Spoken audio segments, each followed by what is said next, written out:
let's crack on, otherwise we'll get behind and then we'll all go home late and everything will go horribly wrong. So welcome back. I hope you had an interesting lunch. Did you talk to new people? Yay, good. That's what I like to hear. I annoyed some people by standing next to them and then forcing them to talk to me as well. Okay, so we've got a keynote session next, which is very exciting. We've got Sidonie Kingsmill from Her Majesty's Courts and Tribunal Service. So, Sidonie.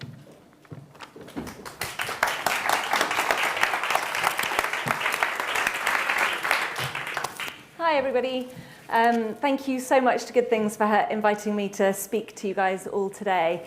My name is Sidonie Kingsmill. I'm the Customer Director at Her Majesty's Courts and Tribunal Service. Thank you.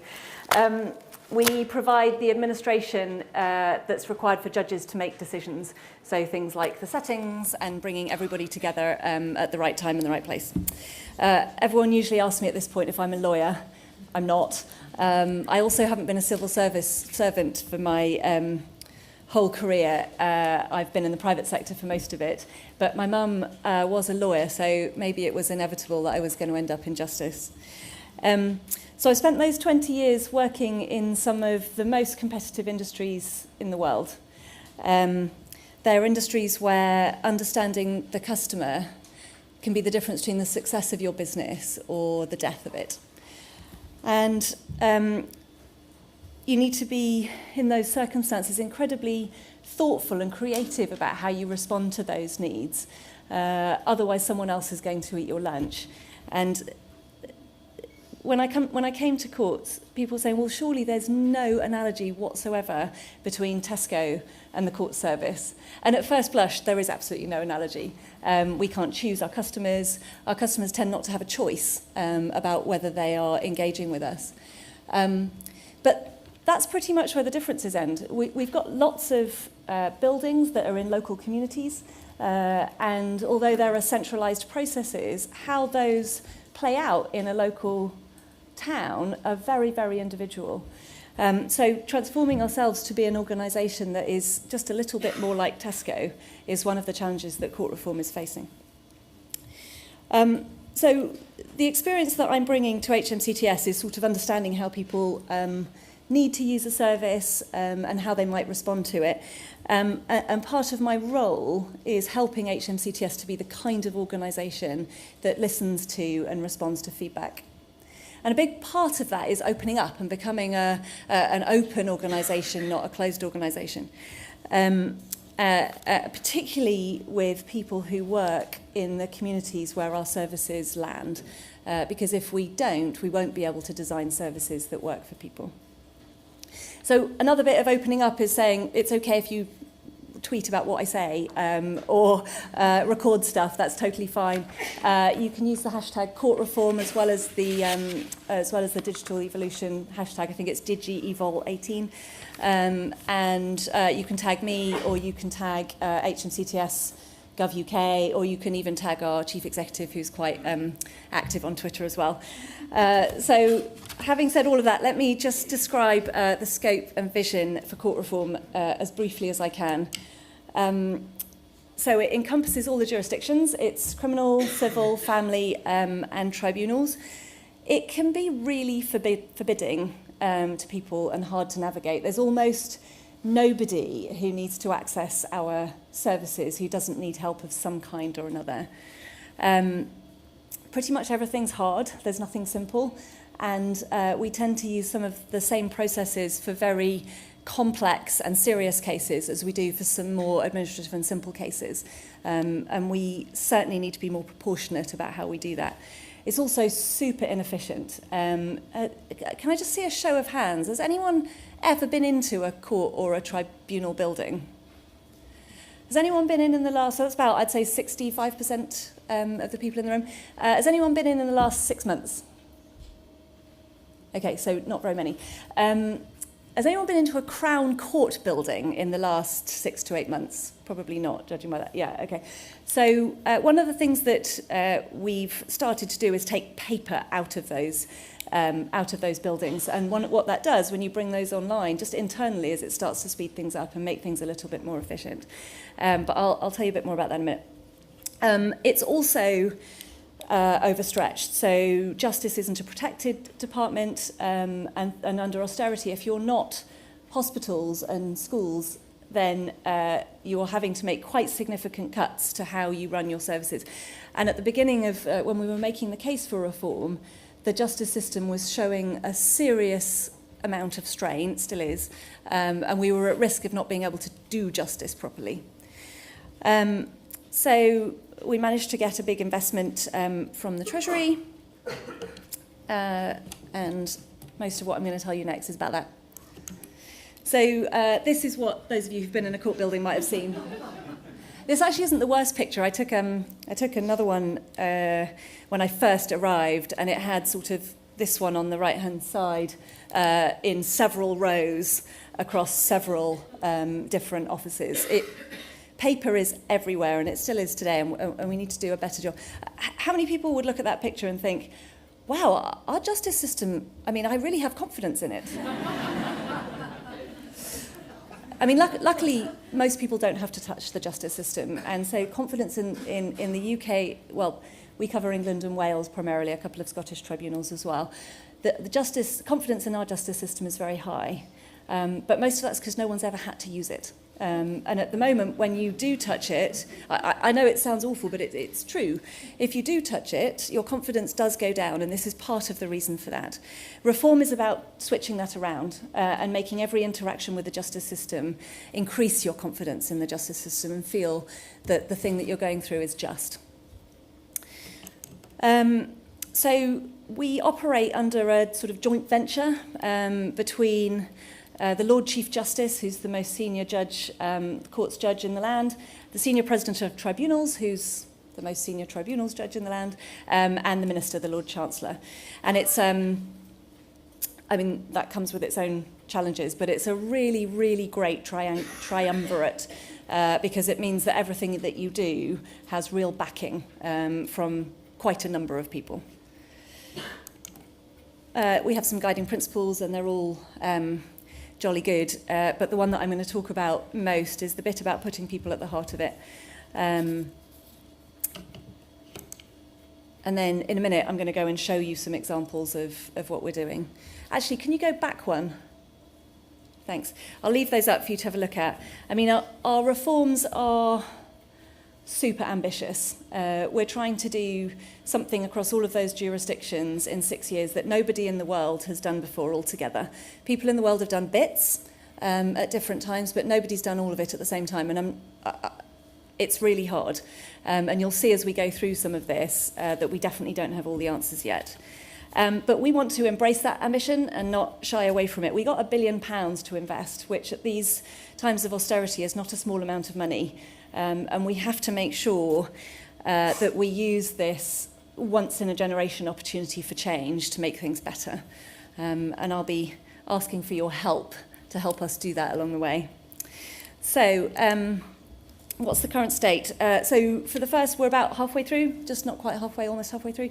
And we focused on some of the simpler, more administrative elements of reform first. And when I say simple, they're not necessarily simple for people to navigate or to use, but they don't involve as many attendances at court or hearings. So they're slightly simpler for us to administrate and make more efficient. The first one is apply for a divorce. This is live at the moment. It used to look a bit like this, and now it looks a bit like this. I mean, you don't need to look at it in detail to know that it's better. It's written in plain English, it's simpler to navigate, and there's help embedded in the form. We've got, I'm not going to show you the next video, but I am going to show you the one after that. I've got a video which shows how it works, but if you do want to practice applying for a divorce, you can just go online. Try it. Don't press submit, you don't get your money back.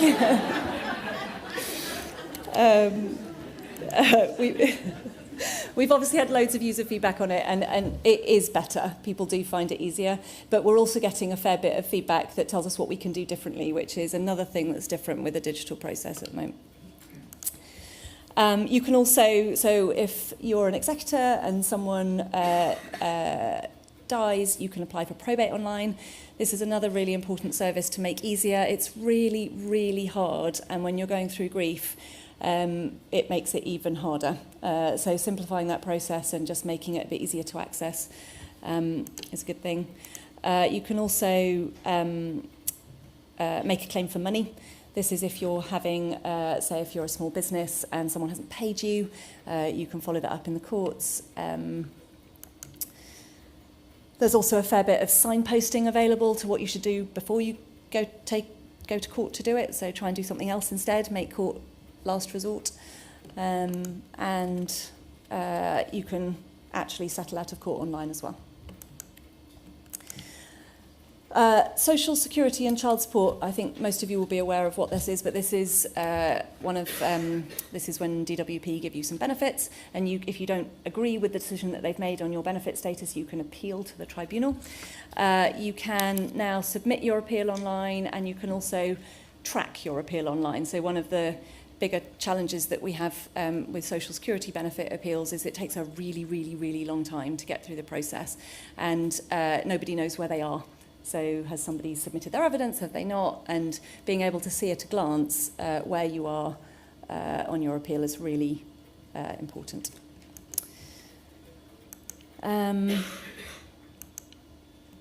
There's also some stuff we've done in crime. I will play this video, if you don't mind, and talk over it while it's going. So this is if you've had if you've done something a little bit bad. So it's not like it's not for major things.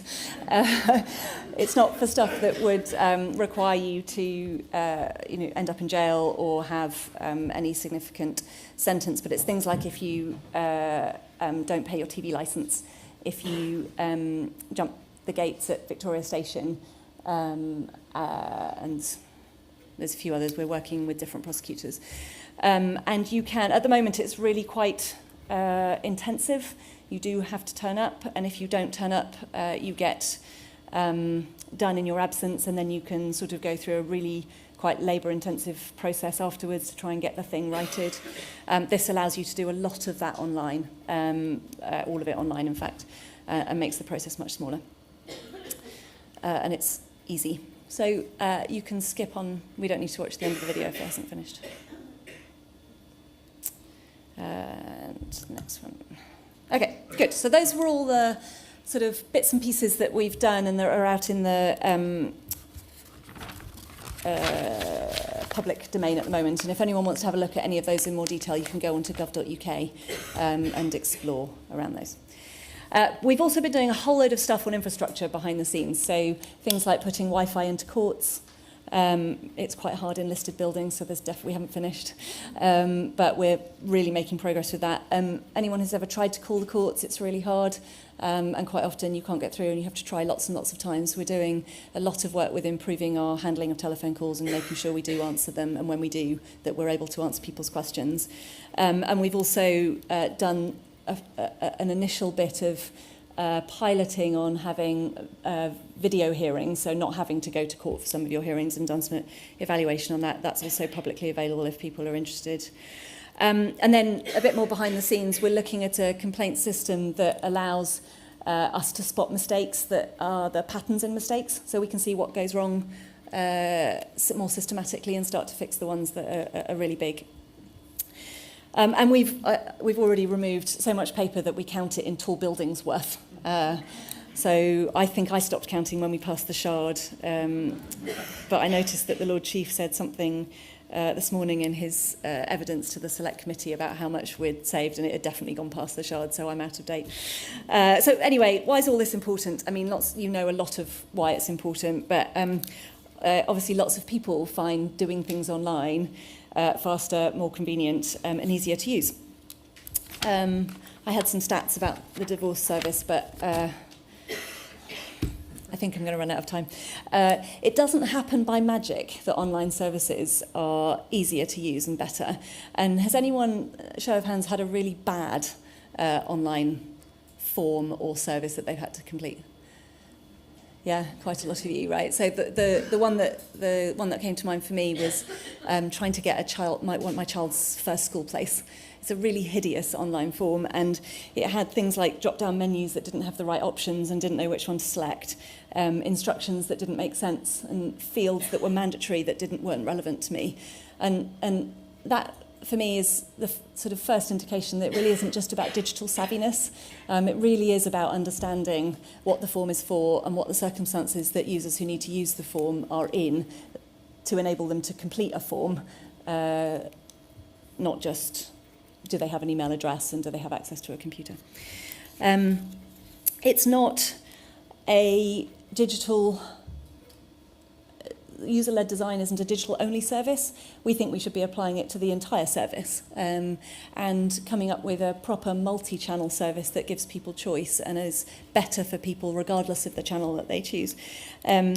They should be able to complete an application form on their phone or print it off or have it sent to their house so that they can sit with somebody to fill it in together, or maybe sit with several different types of people, maybe some people at home, and then for a specific bit go and get some special advice on that particular bit. It's not a nice to have. This is the thing, being user-led is the thing that makes it work. If I was still in the private sector, we'd call it just good business sense. But in the public sector, it's about the easier that we make our services to access, the easier we make them to understand and to progress, the more we can reduce unnecessary contact and improve their ability to reach the outcome that they need, the better value it is for the taxpayer. And the more we're likely to be able to give great services. So, but all this is lovely. What happens if I can't go online or I don't want to? Well, that's okay too. So digital by default isn't a court reform principle. We're calling it appropriately digital instead. Paper forms, in-person hearings, telephone support, all of these are still going to be part of the service that we offer. And I think there's no reason why picking a paper route can't give you access to loads of the benefits that court reform offers.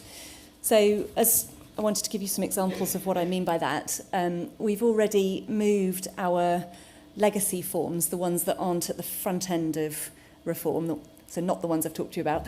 We've already moved all of the legacy forms onto from Form Finder onto gov.uk, and that gives us a couple of things. Firstly, it means you can search for them more easily. Don't know if anyone's ever tried to use Court Form Finder, but it was awful. Gov.uk is really intuitive and has a proper search function. And it also means that there is a plain English description of what that form is next to it, so that you can be a bit more confident that you've got the right one. We're working on redesigning those forms so that they're more similar to an online form, they're easier and more intuitive, and that there's more help embedded in it. And they'll have the same standards as our online forms, so that you can download them to your phone. And we'll make them scannable, so that people can, even if they do input a paper form, they can still benefit from a digital back-end, digital processing, and of course that track my case functionality that I showed you on Social Security. And then it's a small thing, but we also want to make sure we're giving people the option on all of our forms to put an email or a phone number so that they can still benefit from text updates and email updates. Because just because you don't want to complete it online doesn't mean you don't have a phone. So lots of that. And then also, how do you access it? So a lot of the times now, if you phone up our telephone numbers, you will get sent to CAB to get a form. That's not good enough. We want to still have we want to make sure that the forms are available at CAB, but we need to make them available in many more places. And we want to make sure wherever they go that they do get access to the most up-to-date form.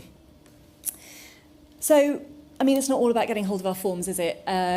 Wherever you get it, whatever the channel, loads of people are going to need some support to complete it, and you need to be form ready when you're going to complete the form. Some of it's really light touch, sometimes you just need a bit of online guidance, sometimes it might be a quick telephone call. And the kinds of, I mean, obviously for others it's more complex, and the kinds of support that you might need, I try to categorise into 4 buckets because there's loads. Oftentimes you will need some legal advice. That's a very specialist kind of support. You might also need, separate to the legal advice, some support with just the process. What am I supposed to do? What's the process I should follow to get a good result? It's really stressful for me at the moment. It's the worst period of my life generally, going to court. And so I probably need some emotional support of some kind. And then there's digital support, of course, as well. And in the olden days, your lawyer might have provided the first two and maybe a bit of the emotional support as well.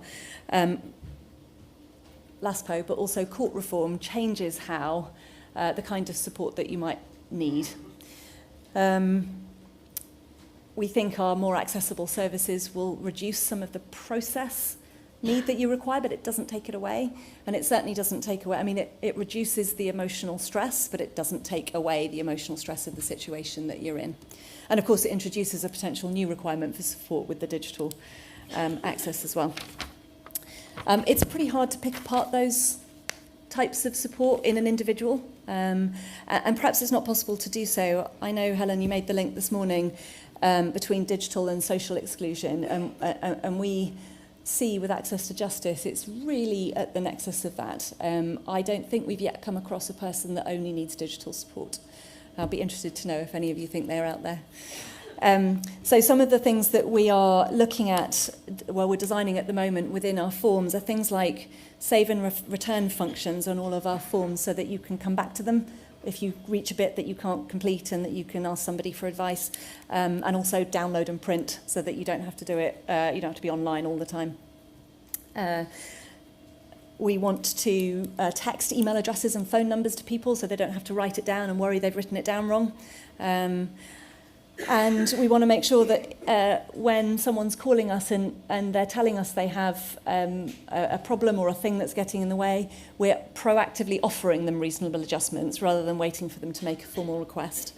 I think there's some stuff around asking more questions at the beginning of a call from our staff so that we can identify the underlying issues rather than just responding to a specific call that someone has, question that someone has. And then also, similar to the reasons on a divorce form, understanding why you called us, so that if there's a piece of contact that we didn't need to have, we can design that out next time. So all of this is going to help, but none of it really solves the problem of quite how much support some people are going to need to access justice. Most of us get that a person's need for support is fluid. It isn't static. It can change throughout the day, but certainly throughout the week and depending on whereabouts in a process you are.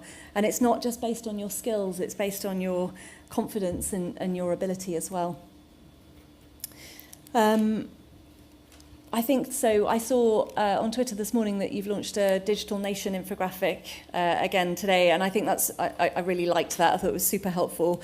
I mean, some of the stats in there help us to build business cases, but more importantly, they help us to build understanding. And some of the stuff I've described, we've come to through our understanding with through our contract with the Good Things Foundation. I'm going to spend the last few minutes just talking a little bit about that, if that's okay. So obviously a key strand of the UK digital strategy is about giving everybody access to the digital skills they need.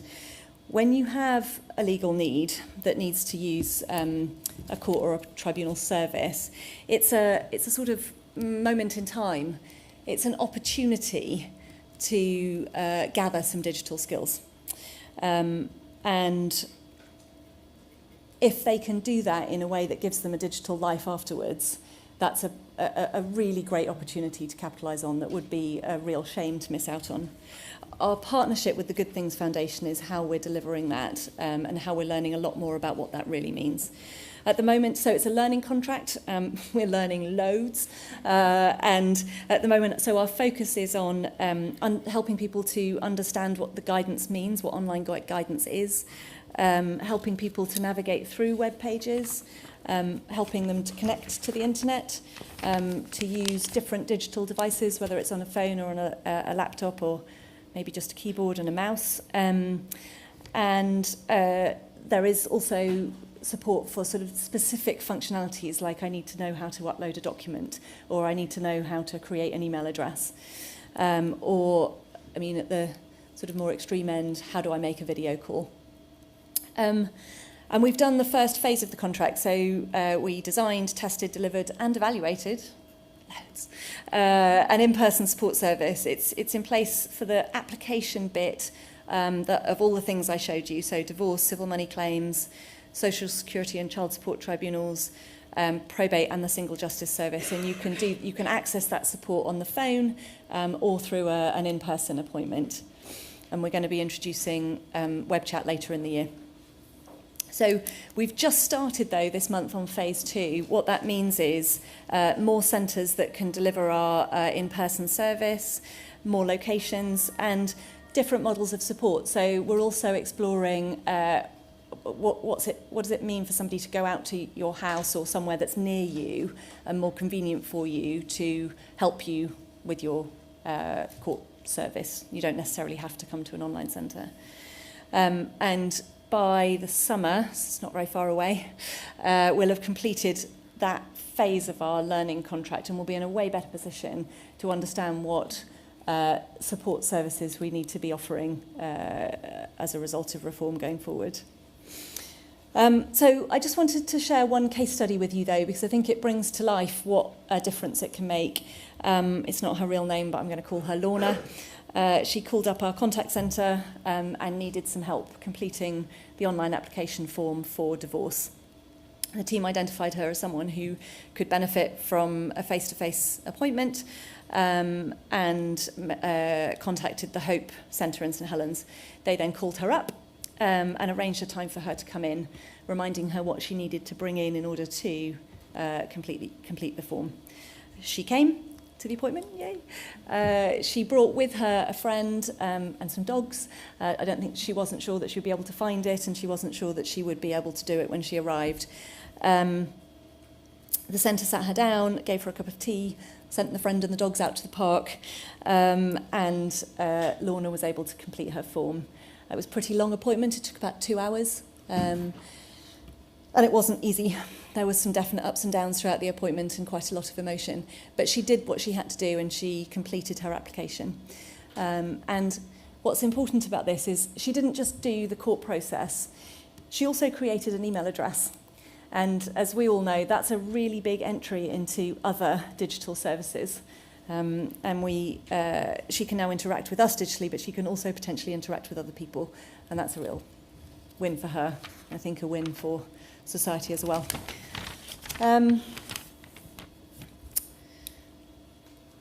So I know it's not easy. We're using our investment to make really big improvements to access to justice and courts and tribunal services. And I'm hugely grateful to the Good Things Foundation and to everyone who's given their time and patience to make things better in justice for those who need it most. And I know a lot of you are sitting in the room at the moment. Please do keep in touch. Let us know your thoughts on what we could be doing differently and what we could be doing more of. We've got 3 more years to go, so there's loads more to come. And just remember that if you are doing something publicly on Twitter, please use the hashtag court reform. It means we might see it and be able to take it into account. But there's lots of other more private ways to give feedback. And if you want to know about any of those, please do be in touch.